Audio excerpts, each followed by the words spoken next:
ERi-TV news broadcast crew and I, Dalit Sahaya, are ready for your daily news briefing at 10:30 local time. But first, let us catch up with the major headlines. National workshop on dairy value chain organized today in Asmara. Eritrean cyclists excel in stage 4 of Tour de France 2024. Russia, Venezuela to boost cooperation in energy, including nuclear. Mexico's Popocatépetl volcano sweeps plume of smoke and ash. On all local news, the Ministry of Agriculture organized a national workshop today at Asmara Palace Hotel, the dairy value chain operating under the theme Platform for Ensuring Sufficient, Affordable and Safe Milk and its products. The workshop saw an attendance of ministers, senior government and PFDJ officials, representatives of the UN offices in Eritrea, members of diplomatic community, researchers, higher education institutions, college deans and invited guests. In his keynote address, Mr. Arafine Berhe, Minister of Agriculture, extended a warm welcome to all attendees, particularly those from abroad, emphasizing the significance of their participation in this inaugural conference on a dairy value chain. He noted that gathering signifies a significant milestone in collective efforts to enhance and optimize the dairy industry. Minister Arafine underscored the crucial role of the dairy sector in the country's economy, providing livelihood to millions of farmers and contributing overall growth and development. He emphasized the importance of recognizing both the challenges and opportunities inherited in this ever-evolving landscape. Highlighting the welfare of farmers as a critical aspect, Mr. Arafine stressed that the backbone of the dairy industry and their well-being is paramount. He emphasized the need to empower them with knowledge, training, and access to financial resources, investing their skills and capabilities to create more resilient and prosperous dairy sector. The conference, scheduled to convene until 22nd February, will feature the presentation of 20 research papers focusing on various aspects, including the Eritrean dairy sector historical development, current status, future prospects, empowering Eritrea's smallholder dairy farmers towards sustainable and profitable future in dairy farming, experiencing dairy farming entrepreneurship, the role of research extension and education in dairy industry development, dairy farming system in Eritrea, challenges, opportunities and mitigation strategies, safety and quality control of milk and its products in Eritrea, among other related research papers.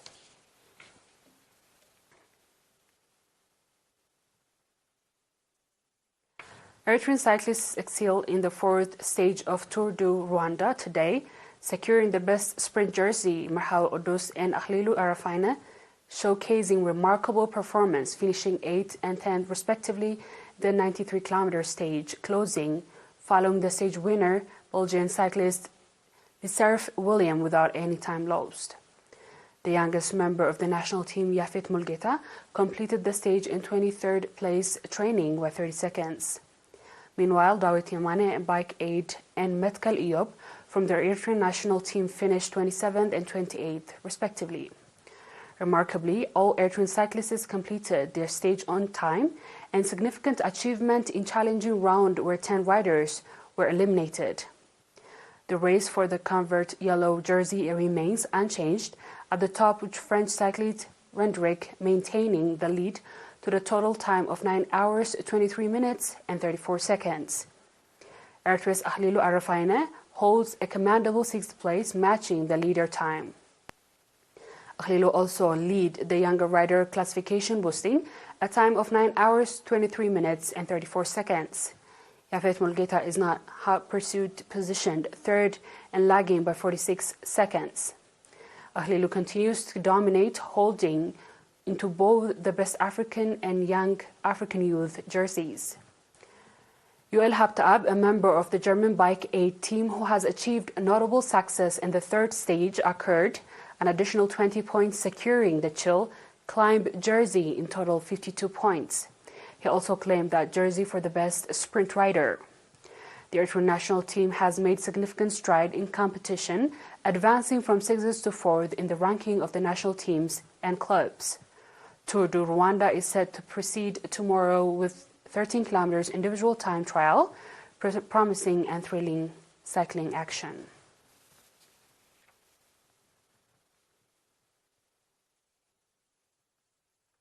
The sports week of the educational institutions in Habaro subzone commenced on 16th February under the theme Sport for Physical Fitness, Education for Nourishing Mind.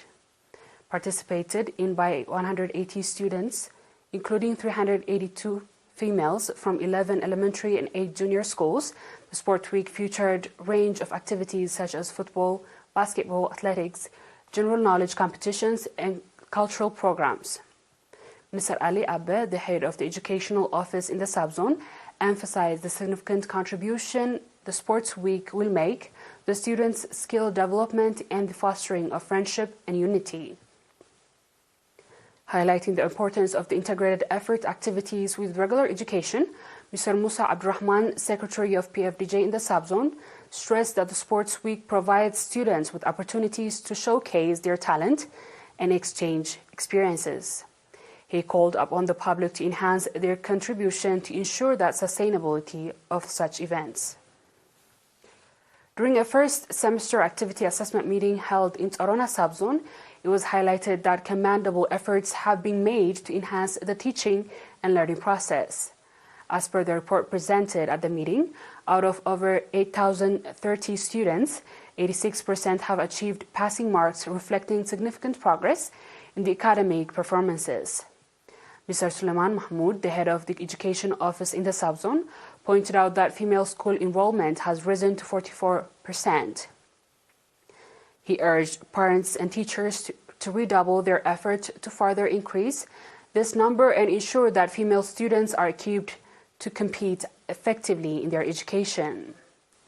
Additionally, Mr. Suleiman called upon the public to contribute actively in addressing challenges faced by the educational facilities, including shortage of teachers and textbooks, emphasizing the indispensable role of the public participation and the integrated effort of area administrators and parents in making the teaching and learning process effective. Mr. Habtazgi Kidana, head of the education office in the southern region, urged for heightened efforts in this regard. During the meeting, participants engaged in extensive discussion on the presented report and endorsed various recommendations aimed at further improving in the teaching and learning environment. The viewers will be back with the international news shortly. Please stay tuned.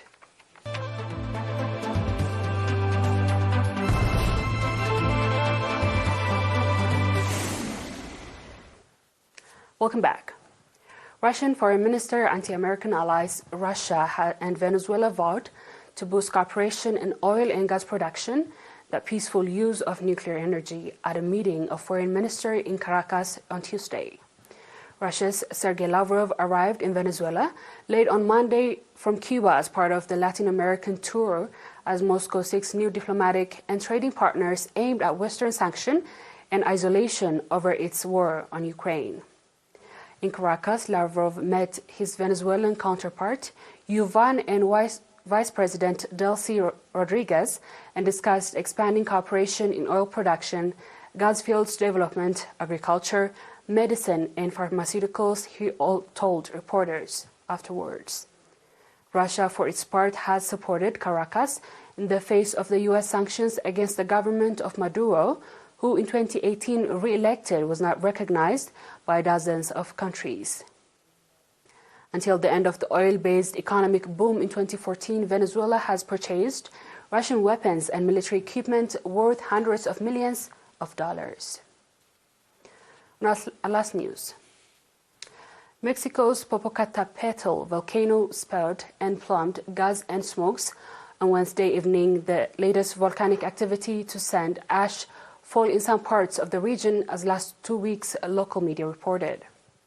A video recorded by eyewitness from Puebla City, East Central Mexico, southeast of Mexico City, showed a large cloud of smoke rising from the country's most active volcano at dusk. The activity from Popocatépetl happened at 6:25 p.m., sending a column measure for than 30 kilometers above the crater, seismic alert company Sky Alert said. Authorities declared a yellow alert in the areas near the volcanoes, warning residents at the south of Fubela to watch out ashfall, according to local media. The 5,393-meter volcano, whose name means Smoking Mountain, in the Mahoti lies just 70 kilometers southeast of the Mexico City. Dear viewers, we've come to the end of tonight's news. Let's have a quick recap of the headlines.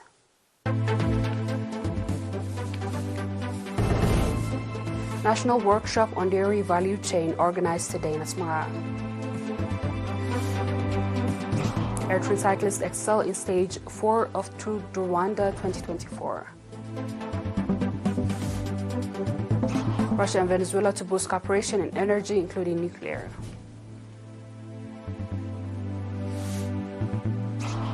Mexico Popocatépetl volcano spells plume and smoke and ash.